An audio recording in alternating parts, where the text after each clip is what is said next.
بسم اللہ الرحمن الرحیم۔ السلام علیکم میں یوٹیوب فیملی، میں ڈاکٹر عظمیٰ شفاعت۔ تو آج میں پھر ایک بار ایک نئے ویڈیو کے ساتھ آپ لوگوں کے سامنے حاضر ہوں، جس کا موضوع ہے اسلام دھرم حقیقت میں کیا ہے، جانیے صرف 12 منٹ میں۔ رپلائی بائی زید پٹیل صاحب۔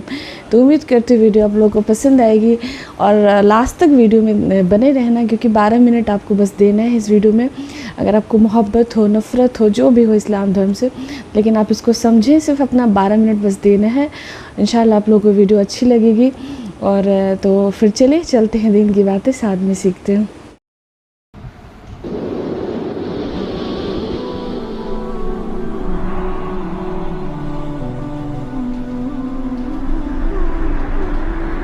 اسلام کا نام تو آپ بار بار سنتے ہی ہوں گے، لیکن اسلام ہے کیا؟ جاننے کے لیے کیا آپ اپنی زندگی کی 10 منٹ دے سکتے ہیں؟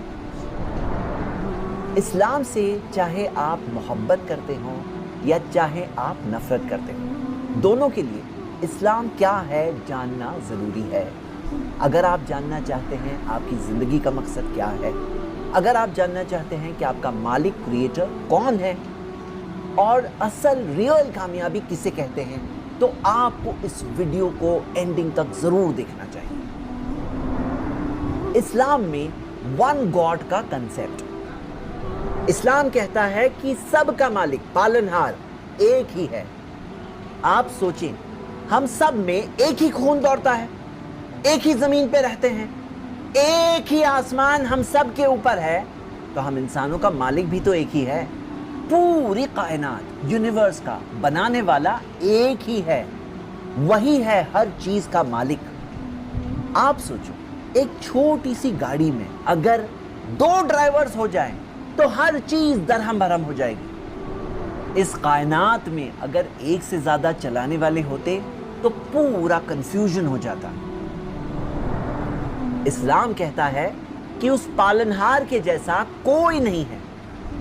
سوچیں، یہ بڑی کائنات، آسمان و زمین کی ہر چیز، ہماری اپنی باڈیز، ایک سیل کے اندر کی پوری ڈیزائن، یہاں تک کہ ڈی این اے کے اندر کی کوڈنگ، سب یہ بات کی گواہی دیتے ہیں کہ ان کا کریٹر ہے، اور وہ کریٹر بہت علم والا ہے، بہت طاقت والا ہے، کنٹرول والا ہے، بالکل پرفیکٹ ہے، اس کے جیسا کوئی نہیں۔ انسانوں کی یہ عادت ہوتی ہے کہ جب کسی کی تعریف کرتے ہیں تو اس انسان کو گاڈ کا درجہ دے دیتے ہیں، لیکن حقیقت تو یہ ہے کہ ہم انسان ایک ٹائم پر 2 لوگوں کی بھی بات نہیں سن سکتے ہیں۔ اوپر والا تو کروڑوں کی پکار سنتا ہے۔ اگر ہمیں سب چیزوں کی، انسانوں کی، جانوروں کی، مشینوں کی، سب چیزوں کی آواز سنائی دینے لگے تو ہم تو پاگل ہو جائیں گے۔ اوپر والا تو سب کو سنتا ہے، دلوں کی پکار سنتا ہے، گونگے کی پکار سنتا ہے۔ اوپر والے جیسا تو کوئی نہیں ہے، اس کے برابر بھی کوئی نہیں، اس جیسا بھی کوئی نہیں ہے۔ تو عبادت کس کی ہونی چاہیے؟ اسلام کہتا ہے کہ ساری عبادت اس ایک مالک کی ہی ہونی چاہیے۔ اب ایک بات سوچئے، جب سب چیزوں کا بنانے والا ایک ہی ہے، مالک وہی ہے، چلانے والا وہی ہے، تو ہماری ساری عبادت پر، ورشپ پر، پوجا، اپاسنا، بندگی پر کس کا حق ہے؟ اسی ایک مالک کا۔ مطلب ہم نہیں عبادت کریں سوائے اس ایک مالک کی۔ اس ایک مالک کو عربک میں ہم اللہ کہتے ہیں، جو سارے انسانوں کا مالک ہے، آپ کا مالک ہے، میرا مالک ہے، ہر چیز اسی کی دی ہوئی ہے۔ اسی چیز سے زندگی میں سکون ملتا ہے، پیس آف مائنڈ ملتا ہے۔ ایک مثال ہے، آپ سوچئے، اگر ایک شخص ہے جس کا ایک باس ہے، اسے ایک باس کی بات سننی ہے، اور ایک اور شخص ہے اس کے 10 باسز ہیں، سب الگ الگ ڈائریکشن دیتے ہیں، دونوں میں سے کس کے پاس پیس آف مائنڈ ہوگا؟ ہمیں صرف اسی کی عبادت کرنی چاہیے، ورشپ کرنی چاہیے، اور جو عبادت بھی ہم کرتے ہیں صرف اسی کی خوشی کے لیے کرنا چاہیے۔ ہاں، اچھے نیک انسان ہوتے ہیں جن سے ہم اچھی چیزیں سیکھ سکتے ہیں، وہ ہمارے لیے انسپریشن ہے، لیکن ورشپ ان کی بھی نہیں، عبادت ان کی بھی نہیں، ان کے بنانے والے کی بھی نہیں۔ ایک ایسا گناہ جو ہرگز معاف نہیں ہوگا۔ آپ سوچو، جب سب کچھ اس ایک مالک کا دیا ہوا ہے اور ہم عبادت کسی اور کی کریں، ورشپ کسی اور کی کریں، ہم دوسروں کو اس کا پارٹنر بنائیں جبکہ اس کا کوئی پارٹنر نہیں، تو یہ کتنی غلط بات ہے۔ یہ تو ایسا ہے جیسے کہ اس ایک مالک کے ساتھ غداری کیے، اس کی زمین پر رہتے ہیں، اس کا دیا ہوا کھانا کھاتے ہیں، ساری نعمتیں اس کی دی ہوئی، اور ہم عبادت کریں، ورشپ کریں دوسروں کی۔ یہ اس زمین پر ہونے والا سب سے بڑا اپرادھ، unforgivable sin ہے کہ ہم اس ایک مالک کے ساتھ دوسروں کو شریک کریں، پارٹنرز بنائیں۔ ایک ایسا گناہ ہے جو کبھی معاف نہیں ہوگا۔ موت کے بعد زندگی۔ اسلام سکھاتا ہے کہ مرنے کے بعد زندگی ہے۔ یہ زندگی ایک ایگزام ہے، اور ایگزام کا رزلٹ تو آنا ہی ہے۔ مرنے کے بعد ہمارا رزلٹ آئے گا۔ آپ سوچو، جس نے ہمیں پہلی بار بنایا، کیا اس کے لیے ہمیں پھر سے بنانا کوئی مشکل کام ہے؟ جس نے اتنی بڑی دنیا بنائی، اتنی بڑی کائنات بنائی، یونیورس کو بنایا، کیا وہ ہمیں پھر سے نہیں بنا سکتا؟ جو زمین کو سوکھ کر مردہ ہو جانے کے بعد اسے بارش کے ذریعے زندہ کر دیتا ہے اور زمین پھر ہری بھری ہو جاتی ہے، کیا وہ ہمیں پھر سے نہیں بنا سکتا؟ ایک دن آئے گا جس دن پورا انصاف ہوگا انسانوں میں، اچھوں کو اچھائی کا انعام ملے گا۔ جنت ایک ایسی جگہ جہاں ریئل خوشی ہے، جہاں ہمیشہ رہیں گے، اور اگر برا کیے ہیں، حق کو دیکھ کر سمجھ کر، سچائی کو دیکھ کر سمجھ کر انکار کیے ہیں، تو اس کا انجام بھی ہمارے سامنے آئے گا۔ جہنم ایک ایسی جگہ جہاں موت ہر طرف سے آئے گی لیکن کوئی انسان نہیں مرے گا، جہاں سزا ہر طرف سے ملے گی لیکن ایک انسان پھر نہیں مرے گا۔ یہی سچائی سارے انسانوں تک پہنچانے کے لیے اوپر والے نے انسانوں میں سے ہی ایک انسان کو چنا۔ ایسے چنے ہوئے انسانوں کو رسول، پیغمبر، میسنجر، مارگدرشک بنائے۔ ان کے پاس فرشتوں کے ذریعے اللہ کا پیغام پہنچا اور انہوں نے انسانوں تک سچے پیغام کو پہنچایا۔ 1400 سال پہلے آخری پیغمبر محمد صلی اللہ علیہ وسلم کو عرب زمین پر بھیجا گیا، ایک ایسے انسان جنہوں نے زندگی میں کبھی جھوٹ نہیں کہا، امانت دار، ہائیسٹ لیول کا کیریکٹر رکھنے والے۔ آپ پوری زندگی دیکھ سکتے ہیں۔ میں آپ کو صرف ایک مثال دیتا ہوں۔ ان کا ایک بیٹا تھا، ابراہیم کا بچپن میں ہی انتقال ہو گیا۔ جس دن انتقال ہوا اسی دن سورج گرہن ہوا۔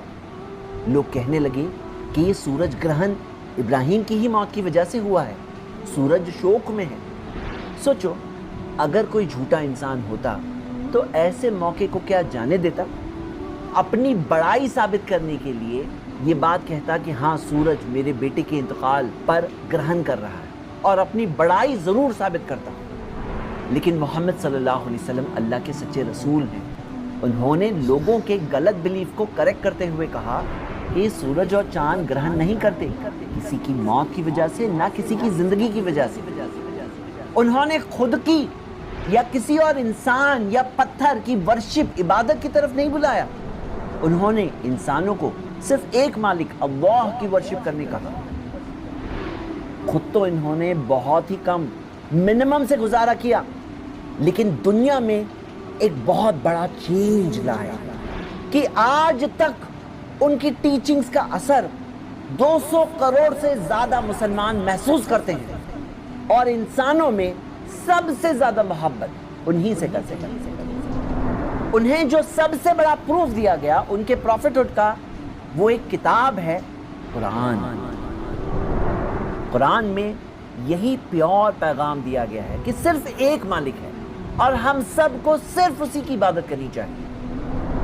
1400 سال چلے گئے، قرآن ویسے ہی پریزروڈ ہے، انچینجڈ، جیسے پروفٹ محمد صلی اللہ علیہ وسلم نے پہنچایا۔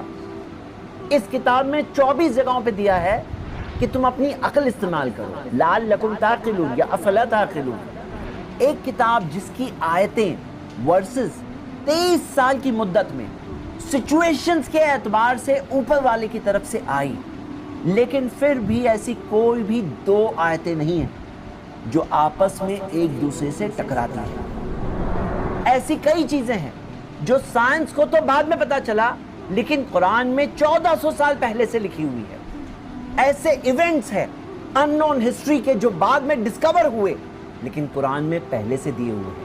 ایسی پیشن گوئیاں ہیں، پروفیسیز ہے جو بعد میں جا کے پوری ہوئی۔ دنیا کے پرابلمز کا سلیوشن ہے اس کتاب میں۔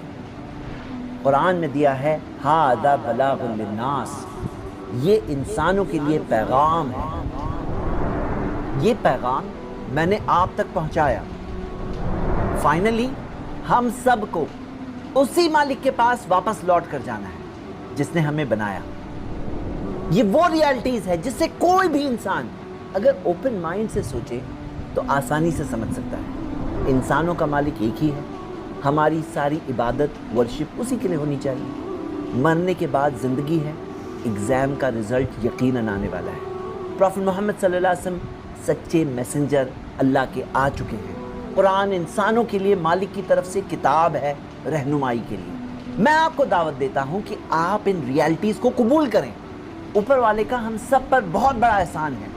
یہ ہمارے طرف سے ایک بیسک شکر گزاری ہے کہ اوپر والے کے بارے میں صحیح بات جان کر ہم آنکھیں بند نہ کریں بلکہ ان حقیقتوں کو قبول کریں۔ فائدہ اس میں ہمارا خود کا ہے، ہمارے بچوں کا ہے، ہماری اگلی پیڑھی کا ہے کہ ہم صحیح راستہ جان کر اسے بتا کر جائیں۔ میں آپ کو دعوت دیتا ہوں کہ آپ اپنی مرضی کو اپنی مالک کی مرضی کے آگے سرنڈر کریں۔ عربک ورڈ اسلام کا مطلب ہے اپنی مرضی کو سرنڈر کرنا، اور مسلم ایک ایسا شخص ہے جو اپنی مرضی کو اپنی مالک کی مرضی کے آگے سرنڈر کرتا ہے۔ اگر کوئی شخص سچے دل سے اس بات کو مان لے اور اپنی زبان سے کہہ دے اور اپنی زندگی میں قبول کر لے لا الہ الا اللہ محمد رسول اللہ، کہ نہیں ہے کوئی عبادت کے لائق سوائے اس ایک مالک اللہ کے، اور محمد صلی اللہ علیہ وسلم اللہ کے سچے رسول ہیں، تو وہ شخص مالک کی نظروں میں، اوپر والے کی نظروں میں مسلم ہو جائے گا۔ میں نے آپ تک یہ میسج پہنچایا، فائنلی فیصلہ آپ کا ہے۔ میں آپ کو انکریج کرتا ہوں کہ زندگی میں جو صحیح بات آپ کو سمجھ میں آئے اس کو ضرور قبول کریے، کیونکہ ہمارا اپنے مالک کے پاس واپس جانے کا وقت تو کبھی بھی آ سکتا ہے۔ تو ماشاءاللہ سے بہت ہی شاندار ویڈیو تھی، مجھے ابھی تک کی سب سے اچھی ویڈیو یہ لگی۔ کتنے اچھے سے سمجھایا اس ویڈیو، آپ لوگوں نے دیکھا ہوگا تو امید کرتے آپ نے لاسٹ تک ویڈیو دیکھا ہوگا۔ بہت ہی اچھے سے سمجھایا، بہت اچھی اچھی باتیں بتائی کہ اسلام دھرم کیا ہے۔ ہم کو صرف اپنے ایک اللہ کو بس ماننا ہے جس نے ہمیں پیدا کیا، ہر چیز ہمارے لیے بنائی۔ کتنے اچھے سے باڈی کا ایک سیلز کتنے سب کو اچھے سے ارینج کیا، مطلب بہت ہی شاندار طریقے سے ایک کریٹر نے بنایا۔ بول رہے ہیں نا اس ویڈیو میں کہ اگر 2 کریٹر ہوتے، 3 کریٹر ہوتے تو کنفیوژن ہو جاتا آپس میں، لیکن ایک کریٹر ہے تو بہت اچھے سے دنیا چل رہی ہے، بیلنس طریقے سے چل رہی ہے۔ اور تو بہت ہی شاندار ویڈیو لگی مجھے یہ کہ، اور لوگوں کو یقین نہیں ہوتا ہے، جنرلی لوگ بولتے ہیں کہ مر جائیں گے تو پھر نہیں اٹھائے جائیں گے، کیوں نہیں یقین ہوتا ہے؟ آپ یہ بھی تو دیکھو کہ آپ اس دنیا میں پہلے کیسے آئے، تو اب کیوں نہیں مرنے کے بعد اٹھائے جا سکتے ہو؟ کوئی امید کر سکتا ہے کہ کوئی ماں کے پیٹ میں کوئی بچہ کبھی سوچا بھی نہیں ہوگا کہ وہ الگ دنیا میں جائے گا، تو ہم کیوں نہیں مرنے کے بعد الگ دنیا میں جا سکتے؟ کیوں نہیں ہم اٹھائے جائیں گے؟ تو یقین کی بات ہے، یقین اللہ پہ رکھنا ہے، اور بس ایک گاڈ ہے، اس پہ یقین رکھنا ہے کہ وہ ہے اللہ۔